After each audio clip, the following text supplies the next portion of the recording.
ഞാൻ പറഞ്ഞല്ലോ, മാളവികയുടെ മനസ്സ് സങ്കീർണമായ പല ചിന്തകളാൽ ചുറ്റുപടഞ്ഞു കിടക്കുക. അതിലേതൊക്കെ എലമെന്റ്സ് ആണ് ആ കുട്ടിയിൽ ഇപ്പോൾ മുന്നിട്ട് നിൽക്കുന്നതെന്ന് കണ്ടെത്താനാ എന്റെ ശ്രമം. ഞാൻ മനസ്സിലാക്കിയിടത്തോളം ഡോക്ടർ ജോബിനുമായി ഒരു സെപ്പറേഷന് മാനസികമായി ആ കുട്ടി ആഗ്രഹിക്കുന്നില്ല എന്നുള്ളതാണ്. പിന്നെ എന്തിന് ആ കുട്ടി ഇങ്ങനെ ഒരു ഡിവോഴ്സിന് ഇനിഷ്യേറ്റീവ് എടുത്തു എന്നുള്ളതാണ് നിങ്ങളുടെ സംശയമെങ്കിൽ അത് ഉറപ്പായും അയാളോടുള്ള ഇഷ്ടക്കുറവുകൊണ്ടല്ല, ഇഷ്ടക്കൂടുതൽ കൊണ്ടുള്ള ഒരുതരം വാശിയ. ഫോർ എക്സാമ്പിൾ, ആഹാരം കഴിക്കില്ല എന്ന് വാശി പിടിക്കുന്ന ഒരു കുട്ടിയോട് ആഹാരം കഴിക്കാതെ ഞാൻ നിന്നോട് മിണ്ടില്ല എന്ന് പറയുന്ന അമ്മമാരുടെ ഒരുതരം വാശിയില്ലേ? അത്തരം വാശികളിലൂടെ തങ്ങളുടെ ഇഷ്ടത്തെ അംഗീകരിപ്പിക്കുക എന്നുള്ളതാണ് അവരുടെ ഉദ്ദേശം. അതുപോലെ ഒരുതരം വാശിയ ഇപ്പൊ ഭർത്താവിനോട് ആ കുട്ടിക്കുള്ളത്. തന്റെ ഇഷ്ടങ്ങളെ അവഗണിക്കുകയോ തള്ളിപ്പറയുകയോ ചെയ്യുന്ന ഒരു ഭർത്താവിനോട് ഇങ്ങനെ റിയാക്ട് ചെയ്താൽ അയാൾ സ്വാഭാവികമായും അടിയറവ് പറയുമെന്ന് ആ കുട്ടി വിശ്വസിക്കുന്നു. അറ്റ് ദ സെയിം ടൈം അപ്പുവിനോടുള്ള കമ്മിറ്റ്മെന്റ് തന്റെ സോഷ്യൽ ലൈഫിനെ വല്ലാതെ ബാധിക്കുമെന്ന് അവൾ ഭയപ്പെടുകയും ചെയ്യുന്നുണ്ട്. അങ്ങനെ രണ്ടിനുമിടയിലൂടെയുള്ള ഒരു സങ്കീർണമായ യാത്രയിലാണ് ആ കുട്ടിയുടെ മനസ്സ്. ഒപ്പം വീട്ടുകാരുടെ വക മെന്റൽ ടോർച്ചറിങ്ങും ഹറാസിങ്ങും. അങ്ങനെയുള്ള പ്രഷർ സോണിലാണ് നിലവിൽ ആ കുട്ടി ഇപ്പോ. ഡോക്ടർ പറഞ്ഞത് വളരെ ശരിയാ. ജോബിൻ ഡോക്ടറോട് സ്നേഹക്കൂടുതൽ കൊണ്ടുണ്ടായ ഒരു വാശിയിൽ നിന്നാ മാളു ഇങ്ങനെയൊക്കെ റിയാക്ട് ചെയ്യാൻ തുടങ്ങിയത്. ഏതായാലും ആ കുട്ടി ഇപ്പോ അവളുടെ ഓരോ പ്രശ്നങ്ങളായി എന്റെ മുന്നിൽ റിവീൽ ചെയ്യാൻ തുടങ്ങിയിട്ടുണ്ട്. അതിന് ഓരോന്നിനും ശാശ്വതമായ പരിഹാരമുണ്ടെന്ന് അവളെ പറഞ്ഞ് മനസ്സിലാക്കിയെടുക്കല ആദ്യം വേണ്ടത്. വിചാരിച്ച പോലെ അത്ര ഈസി ആയിട്ടുള്ള കാര്യമല്ല അത്.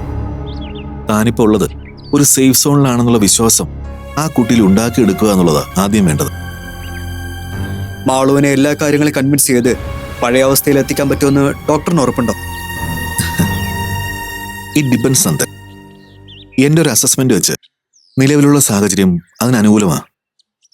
അതിലേറ്റവും പ്രധാനം ആ കുട്ടിയെ ഇപ്പോൾ ഉള്ള പ്രഷർ സോണിൽ നിന്ന് മാറ്റി ഇങ്ങനെ ഒരു കംഫർട്ട് സോണിലാക്കുക എന്നുള്ളതാണ് പ്രധാനം. ആ ജോലി നിങ്ങൾ ഭംഗിയായിട്ട് ചെയ്തു. ഇനിയിപ്പോ ഞാൻ പറഞ്ഞല്ലോ, അവളുടെ മനസ്സ് നമ്മളിലേക്ക് പകർത്തുകയാണ് വേണ്ടത്. പ്രശ്നങ്ങൾ അറിഞ്ഞ റെമഡി നിർദ്ദേശിക്കാനല്ലേ നമുക്ക് പറ്റൂ. പക്ഷെ അതിനുവേണ്ടി ഒരു സമ്മർദ്ദ തന്ത്രം പ്രയോഗിക്കാൻ ഞാൻ ഒരുക്കുമല്ല. ഡോക്ടറോട് ഒരു കണക്കൂട്ടിൽ മാളുവിന് എത്ര നാൾ കൂടി ഇവിടെ കണ്ടിന്യൂ ചെയ്യേണ്ടി വരും? അങ്ങനെ ഒരു കൃത്യം ഡേറ്റ് ഇതിനകത്ത് പറയാൻ പറ്റില്ല നന്ദൻ. എത്ര നാൾ എടുക്കുമെന്നല്ല, ഏതളവ് വരെ മാളുവിന്റെ മനസ്സ് ക്യൂർ ആവുക എന്നുള്ളതാ നമ്മുടെ മുന്നിലെ പ്രധാന വെല്ലുവിളി. ചിലപ്പോ അതിനൊരാഴ്ച എടുത്തേക്കാം, ചിലപ്പോ അതൊരു മാസമായെന്നും വരാം. അതൊക്കെ മാളവികയും കൂടി മനസ്സ് വെക്കുന്നത് പോലെ ഇരിക്കും. ഡോക്ടർ, എത്ര നാൾ എടുത്താലും പ്രശ്നമില്ല. എന്തായാലും ഇവിടുന്ന് ഞാൻ പോകുന്നത് എന്റെ പഴയ മാളുമായിട്ടായിരിക്കണം. അത് മാത്രം എന്റെ റിക്വസ്റ്റ്. ഗുഡ്. ഈ ഒരു മനസ്സാ ഇപ്പൊ നമുക്ക് വേണ്ടത്. എന്തായാലും നമ്മൾ ഇങ്ങനൊരു ഉദ്യമത്തിന് ഇറങ്ങി പുറപ്പെട്ടതല്ലേ. Let's try our best. At the earliest ഈ പ്രോബ്ലം ഒന്ന് സോർട്ട് ഔട്ട് ചെയ്യുന്നതാ എനിക്കും സൗകര്യം. അതുവരെ രണ്ട് വീട്ടുകാർക്കിടയിലും അനുകൂലമായൊരു സാഹചര്യം ഒരുക്കേണ്ടതാ നിങ്ങളുടെ ജോലി. ഐ മീൻ നന്ദന്റെ എഫർട്ട്. നിലവിൽ അവിടെ ഇപ്പോ മറ്റു കുഴപ്പങ്ങളൊന്നുമില്ല. ഏകദേശം രണ്ട് വീട്ടുകാരും റിയാലിറ്റിയുമായിട്ട് പൊരുത്തപ്പെട്ട് തുടങ്ങിയിട്ടുണ്ടെന്നാണ് ഞാൻ മനസ്സിലാക്കുന്നത്. ഓക്കെ, നമുക്ക് എത്രയും വേഗം മാളുവിന്റെ പ്രശ്നത്തിന് ഒരു സൊല്യൂഷൻ കണ്ടുപിടിക്കാൻ നോക്കാം. Don't worry Nandan.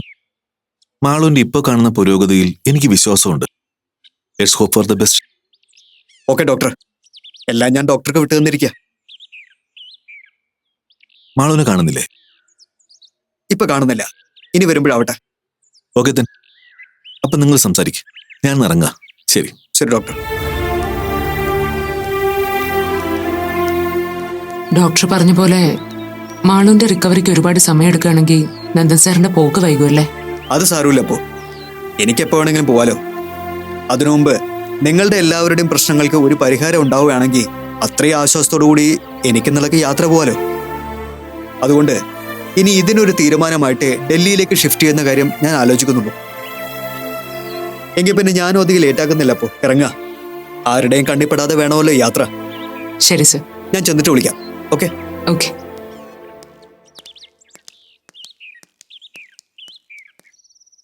ആ പ്രവീൺ, എന്തായി? അമലെ വിളിച്ച് ചോദിച്ചിരുന്നോ? ചെന്നിട്ടില്ല അല്ലേ? അല്ല, ഇവിടുന്ന് ഉച്ചയായപ്പോ ഇറങ്ങിയതാ. ഇങ്ങോട്ടാ പോകുന്നെന്ന് ചോദിച്ചപ്പോ ഓഫീസിലേക്കെന്നാ പറഞ്ഞത്. കണ്ടില്ലല്ലേ? ഇല്ല. മുരളിയേട്ടനെങ്ങാനും വിളിക്കുവാണെങ്കിൽ എന്നെ ഒന്ന് വിളിക്കണേ. ആ ശരി പ്രവീൺ. ആരാ അശ്വതി? മുരളിയാണോ? അല്ലമ്മേ, ഇത് ഓഫീസിലെ മാനേജറാ പ്രവീൺ. എന്താ പറയുന്നേ? മുരളി ഓഫീസിൽ ചെന്നോ? ഇല്ലെന്നേ, ഇന്ന് ഓഫീസിലും ചെന്നിട്ടില്ല. അവിടുത്തെ വേറൊരു സ്റ്റാഫ് അമലയെ വിളിച്ചു ചോദിച്ചപ്പോ അവരായിട്ട് കോണ്ടാക്ട് ചെയ്തിട്ടില്ലെന്നാ പറഞ്ഞേ. ശടാ, പിന്നെ മുരളി ഇതെവിടെ പോയി? അറിയില്ലമ്മേ. കുറച്ചു മുമ്പ് വിളിച്ചു നോക്കിയപ്പോ ബെല്ലുണ്ടായിരുന്നു, ഇപ്പൊ അത് സ്വിച്ച് ഓഫാ. ശ്ശേ, ഇനി മുരളി ഒറ്റയ്ക്ക് പിള്ളാരെ എങ്ങനെ തപ്പി ഇറങ്ങിയിട്ടുണ്ടാവൂ അശ്വതി? ഏയ്, എനിക്കൊന്നും അറിയില്ലമ്മേ. അങ്ങനെയാണെങ്കിൽ അത് കൂടുതൽ അപകടമാവുകയുള്ളൂ. എല്ലാവരും ഇങ്ങനെ തുടങ്ങി ഞാൻ എന്ത് ചെയ്യും? നീ ഒന്ന് സമാധാനിക്കേ. മുരളി വേറെ എന്തെങ്കിലും അത്യാവശ്യത്തിന് പോയതായിരിക്കും. ഫോൺ ചാർജ് തീർന്ന് ഓഫായതായിരിക്കും. ഇനി പണിക്കരുടെ അടുത്തെങ്ങാനും ഉണ്ടാവോ? ഏയ് ഇല്ല, മുരളിയേട്ടനായിട്ട് ഒരിക്കലും അങ്ങോട്ട് പോവില്ല. ഏതായാലും നമുക്ക് കുറച്ചു നേരം കൂടി നോക്കാം. എന്നിട്ടും കണ്ടില്ലെങ്കിൽ നമുക്ക് പണിക്കരെ ഒന്ന് വിളിച്ചു നോക്കാം. ഞാൻ മുരളിയേട്ടനെ ഒന്നുകൂടി ഒന്ന് വിളിച്ചു നോക്കാം.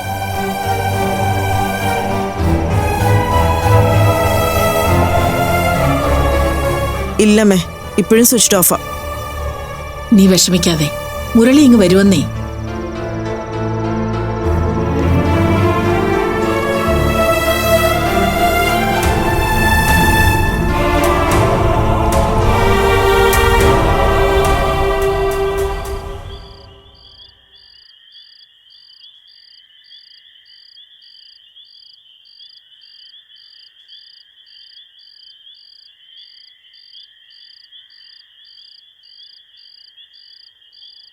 വി പി, കഴിക്കാൻ വരുന്നില്ലേ?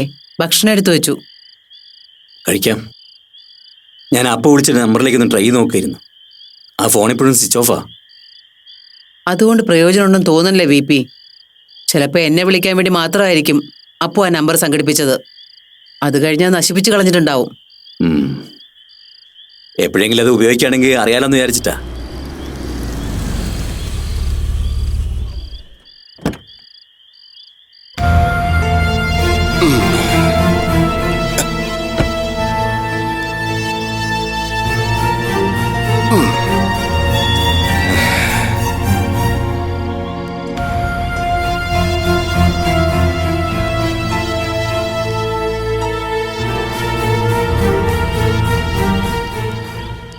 രണ്ടുപേരും ഉമ്മറ് തന്നെ ഉണ്ടായിരുന്നല്ലോ.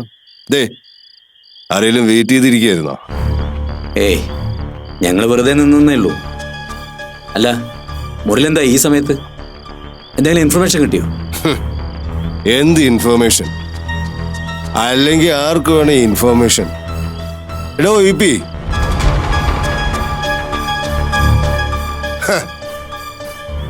ഞാൻ പറഞ്ഞത് സീരിയസ് ആയിട്ട് തന്നെയാ. ഞാൻ അവളെ മനസ്സിൽ നിന്ന് വെട്ടിക്കളഞ്ഞു. എന്നാൽ ഇപ്പൊ വന്നത് തന്നെ ഒന്ന് കാണാനാ. ഇതാടോ, താന്റെ മോനും മരുമോളും എവിടെ ഉണ്ടെന്ന് വല്ലതും അറിഞ്ഞോ? രണ്ടുപേരും ഇപ്പൊ ജീവിച്ചിരിപ്പുണ്ടോ അത് എവിടെയെങ്കിലും പോയി തത്തങ്ങ് തൊലഞ്ഞോ? മുരളി എന്താ ഇങ്ങനെയൊക്കെ സംസാരിക്കുന്നേ? മുരളിക്ക് എന്ത് പറ്റി? ഇനി കൂടുതൽ എന്ത് പറ്റാനാ ഗീതേ? അശ്വതിയുടെ അമ്മ പറയുന്ന പോലെ ഒന്നേ ഉള്ളെങ്കിൽ ഓലക്കൊക്കെ അടിച്ചു വളർത്തണമായിരുന്നു. അത് ചെയ്യാതെ തലയിലും തോളത്തും കൊണ്ടുവന്ന് വളർത്തിയത് എന്റെ തെറ്റ്.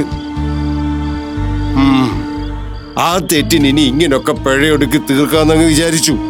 മുരളി മദ്യപിച്ചിട്ടുണ്ടോ? കുറച്ച്. ഇനി നമ്മളായിട്ട് എന്തിനാ പുതിയ ശീലങ്ങളൊക്കെ തുടങ്ങാതിരിക്കുന്നതെന്നങ്ങ് വെച്ചു. ഒരു 3-4 പെഗ് അങ്ങ് അടിച്ചു. സംഭവം ഉഷാറായിട്ടോ.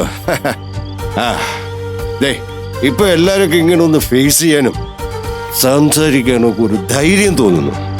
എന്തിനാ മുരളി ഇങ്ങനെയൊക്കെ? ഞാൻ പറഞ്ഞില്ലേ ഇതാ, ഇപ്പൊ ഒരു ധൈര്യത്തിന് ആൾക്കാരുടെയൊക്കെ മുഖത്ത് നോക്കണ്ടേ? പിന്നെ എന്റെ പൊന്നു പിള്ളേരിക്കൊന്ന് മറക്കണ്ടേ? മുരളി, താനിത് ആരോടുള്ള വാശി തീർക്കുക? ആരോട് വാശിയില്ലടോ, എന്നോട് തന്നെയുള്ള വാശി തീർക്കുക. ജീവിതത്തിൽ ഒരുപാട് കാര്യങ്ങൾ തെറ്റായിട്ട് ചെയ്തു പോയതിന് മക്കളായാലും ആരെ അതിര് വിട്ട് സ്നേഹിക്കരുത്. ശരിയാടോ, മക്കള് നമ്മുടെ കയ്യിൽ നിന്ന് പോയാ നമുക്ക് ഭ്രാന്ത് പിടിക്കും. അപ്പുവിന്റെ കാര്യം അറിഞ്ഞപ്പോ തനിക്ക് വട്ടായില്ലേ? അതൊക്കെ തന്റെ വെറും തട്ടിപ്പാണെന്നാ ഞാൻ ആദ്യം കരുതിയേ. ഇപ്പൊ എനിക്ക് മനസ്സിലായിടൂ, ശരിക്കും ഭ്രാന്ത് പിടിക്കും നമുക്ക്. ഇതേ എന്നെ ഇങ്ങനെ ഒരു അവസ്ഥയിലാക്കി തന്നത് എന്റെ മോളും നിങ്ങളുടെ മോനും കൂടെ ചേർന്നതാ. എപ്പോഴെങ്കിലും തിരിച്ചു വരുമ്പോ ഈ അച്ഛന്റെ വക ഒരു നന്ദി അറിയിച്ചേക്കണം എന്റെ മോളോട്. മോളും മരുമോനും കൂടെ ചെയ്തതെന്ന് ഉപകാരം ജന്മത്തി മറക്കില്ലെന്ന് പറഞ്ഞേക്കണം. മുരളി, അതൊക്കെ നമുക്ക് പിന്നെ സംസാരിക്കാം. ഇപ്പൊ താ വാ, ഞാൻ വീട്ടിൽ കൊണ്ടുവിടാം. വേണ്ടു, ആ കണ്ടീഷനൊന്നും ആയിട്ടില്ല മുരളി. ആകുമ്പോ സഹായത്തിന് വിളിക്കാൻ ഞാൻ. ഇപ്പൊ മുരളി ഓക്കെയാ. സ്വയം ഡ്രൈവ് ചെയ്ത് സ്വന്തം വീട്ടിൽ കയറാൻ അറിയാം. അങ്ങനെ അല്ലാത്തൊരു സിറ്റുവേഷൻ എന്നെ കണ്ട ധാരണ ഒന്ന് സഹായിച്ചേക്കണം. ഓട്ടെ വി പി. ഇതേ ഗുഡ് നൈറ്റ്.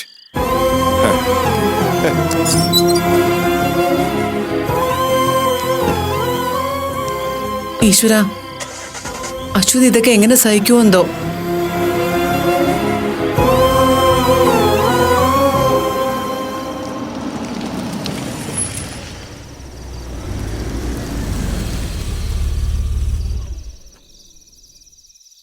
മുരളിയാണോ അശ്വതി? ആ അതേമേ.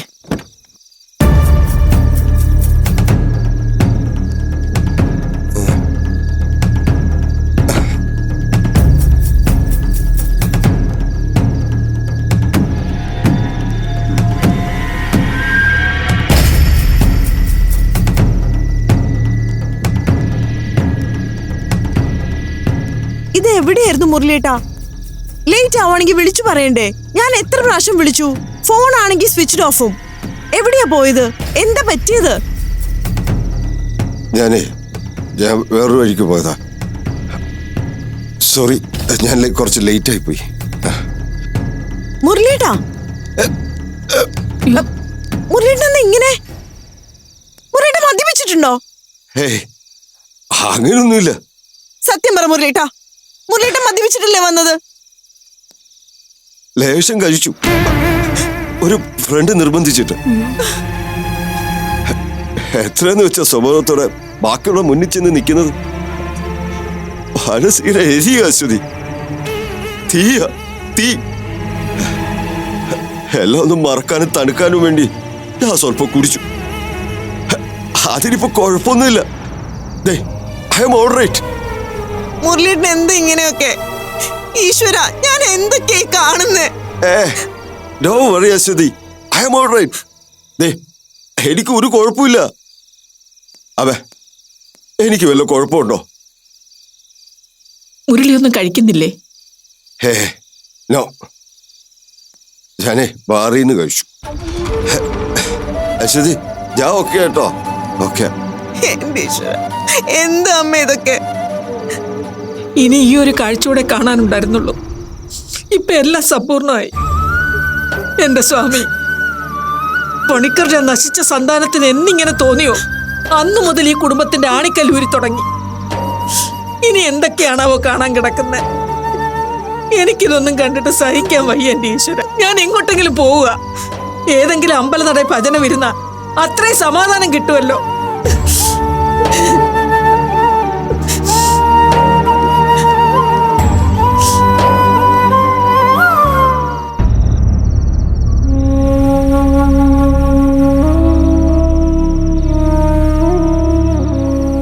ഹലോ മാഡം, ആളിവിടെ ഒന്നും അല്ലെന്ന് തോന്നുന്നല്ലോ. എന്താ ഇത്ര ആലോചിച്ച് കൂട്ടുന്നത്? അപ്പോ ഞാനൊരു കാര്യം ചോദിച്ചാ സത്യം പറയോ? ആ, അതായത് ഞാൻ ഇതുവരെ നിന്നോട് പറഞ്ഞതൊക്കെ നുണകളാണെന്നു അല്ലേ? എനിക്കിത് തന്നെ കിട്ടണം. തമാശകളെ അപ്പോ, ഐ എം സീരിയസ്. നീ സീരിയസ് ആണെങ്കിലേ അതിന്റെ അപ്പുറത്ത് സീരിയസാ ഞാൻ. ശരി, ചോദിക്ക്, എന്താ നിനക്ക് അറിയേണ്ടത്? ശരിക്കും എന്താ എന്റെ അസുഖം അപ്പോ? ഞാനൊരു മനോരോഗിയാണോ അപ്പോ? അതേലോ, നീ മാത്രല്ല, ഞാനും ബിപിയും ജോബിനും മുരളി സാറും അശ്വതി മാഡവും ഗീതാ മാഡവും ഒക്കെ മനോരോഗികളാ. എടി പോത്തെ, ഭൂമിയിൽ മനുഷ്യരായി പിറന്ന ആർക്കാടി വട്ടില്ലാത്തത്? അപ്പോ തമാശകളാ, ഞാൻ പറഞ്ഞല്ലോ. ഞാൻ സീരിയസ് ആയിട്ട് തന്നെ ചോദിച്ചതാ. നിന്റെ സീരിയസ് ആയിട്ടുള്ള ചോദ്യത്തിനെ സീരിയസ് ആയിട്ട് തന്നെയാണ് ഞാൻ മറുപടി പറഞ്ഞേ. പിന്നെ നമ്മുടെ വൈബിനൊത്ത് ചുറ്റുമുള്ളവരെത്താത്തതിന്റെ ഫ്രസ്ട്രേഷൻ നമ്മളെ ഭയങ്കരമായിട്ട് ഡിപ്രസ്ഡ് ആക്കും. അത് മാത്രമല്ല, നമ്മുടെ സെയിം വേവ് ലെങ്ത് ഉള്ളവരോട് കമ്മ്യൂണിക്കേറ്റ് ചെയ്യാൻ പറ്റാത്തതും ഒരു പ്രശ്നമാണ്. ഇവിടെ നിന്റെ എന്റെയും കാര്യത്തിൽ സംഭവിച്ചതാ. എനിക്കിപ്പോ അതത്ര പുതുമയുള്ള അനുഭവം അല്ലാത്തതുകൊണ്ട് ഞാനത് വളരെ ലൈറ്റ് ആയിട്ട് എടുത്തു. പക്ഷെ നിന്നെ സംബന്ധിച്ച് അത് ഉൾക്കൊള്ളാൻ ഒരല്പം പ്രയാസമായിരുന്നു. അതുകൊണ്ട് നീ അല്പം ഡിപ്രസ്ഡ് ആയി. അത് നമ്മൾ ക്ലിനിക്കലി കറക്റ്റ് ചെയ്യുന്നു. അല്ലാതെ നീ വിചാരിക്കുന്ന പോലെ നീ ഒരു മെന്റൽ പേഷ്യന്റ് ഒന്നും അല്ല. മാഡം മാളു, ഇപ്പൊ അതേക്കുറിച്ചൊന്നും ചിന്തിക്കണ്ട. ഞാൻ പറഞ്ഞല്ലോ, നമ്മൾ കുറച്ചു ദിവസം ഒരു പ്ലഷർ ട്രിപ്പിന് വേണ്ടി വന്നതാ ഇവിടെ. നിന്റെ മൂഡൊന്ന് മാറ്റിയെടുക്കാൻ. ഈ പ്ലഷർ ട്രിപ്പ് എത്ര നാൾ നീണ്ടു നിൽക്കും? ഒരാഴ്ച, അതോ ഒരു മാസം, അതോ അതിൽ നീണ്ടുപോവോ? അതിപ്പോ എത്ര നാൾ നീണ്ടുപോയാലും നീ ഓക്കെ ആവുന്നത് വരെ നമ്മൾ ഇവിടെ ഉണ്ടാവും. ഇപ്പോ എന്റെ മൂടൊക്കെ മാറി തുടങ്ങിയോ? മാറി വരുന്നതേ ഉള്ളൂ. അതിന്റെ ഒരു ഫസ്റ്റ് സ്റ്റെപ്പിലായിപ്പോ നീ. അതുകൊണ്ട് ഇവിടെ നിന്ന് അങ്ങോട്ട് റിവേഴ്സ് ഗിയറിൽ പോവാതെ വണ്ടി നേരെ മുന്നോട്ട് വിട്ടോണം. നമ്മൾ ഒന്നിച്ചുള്ള കാര്യം നമ്മുടെ വീട്ടുകാർക്കറിയോ? പിന്നെ അറിയാതെ. അവരിപ്പോ നമ്മളെ കുറിച്ച് പല കഥകളും സങ്കല്പിക്കുന്നുണ്ടാവും. നമ്മൾ കല്യാണം കഴിച്ചു, അല്ലെങ്കിൽ കല്യാണം കഴിക്കാതെ ഒരുമിച്ച് ജീവിക്കുന്നു, നമ്മൾ പ്രണയബദ്ധരാണ്, അങ്ങനെ പലതും. അതൊക്കെ അവരുടെ വഴിക്ക് വിട്ടേക്ക്. സങ്കല്പിക്കാനും നിഗമനങ്ങളിലെത്താനും നമ്മളെ പോലെ തന്നെ അവർക്ക് സ്വാതന്ത്ര്യമുണ്ട് മാളുസെ. പക്ഷെ ഒരു നാൾ അവരുടെ ഭാവനാ സൃഷ്ടികളെല്ലാം പൊളിച്ചെഴുതിക്കൊണ്ട് ഞാനും നീയും അവരിലേക്ക് മടങ്ങിച്ചെല്ലും, പഴയ അപ്പൂമാളുമായിട്ട്. അന്ന് നമ്മളെക്കുറിച്ച് ചിന്തിച്ചു കൂട്ടിയതെല്ലാം അപരാധമായി പോയല്ലോ എന്നോർത്ത് നമ്മുടെ മുന്നിലെ അവര് നമ്ര ശിരസ്കരായി നിൽക്കും, നാണം കൊണ്ടിട്ടേ, തൊലി പൊള്ളിയിട്ട്. അങ്ങനെയൊക്കെ സംഭവിക്കുന്ന നിനക്ക് ഉറപ്പുണ്ടോ? പിന്നെ അല്ലാതെ. അല്ല, സംഭവിക്കാൻ പോകുന്ന കാര്യങ്ങൾ ഞാനിനി വിസ്തരിച്ചു കൊളാക്കുന്നില്ല. അതെ, നീ ഈ രാത്രിയിൽ വലിയ വലിയ കാര്യങ്ങൾ ആലോചിച്ച് നിന്റെ ഈ ഉണ്ണി തല ഫ്യൂസാക്കാതെ കിടന്നുറങ്ങും. എനിക്ക് ഉറക്കം വരുന്നില്ല അപ്പോ. ആ, എങ്ങനെ ഉറക്കം വരും?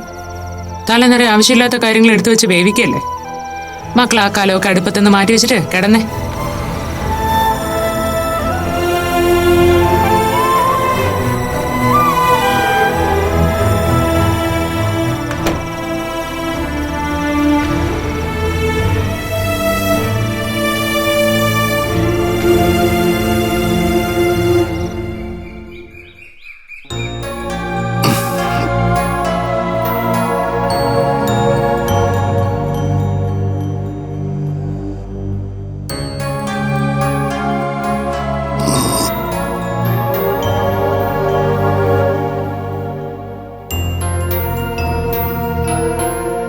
ചായ. അശ്വതി,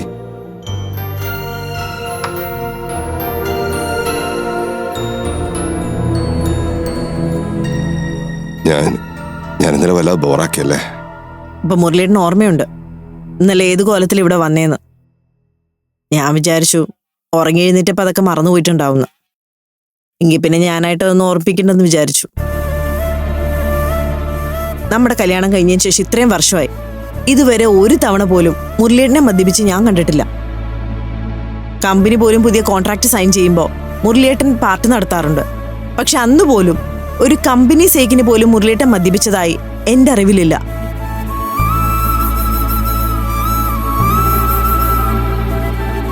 ഇന്നലെ അങ്ങനെ ഒരു കോലത്തിൽ ആദ്യമായിട്ട് കണ്ടപ്പോ എനിക്ക് സഹിക്കാനായില്ല മുരളിയേട്ടാ.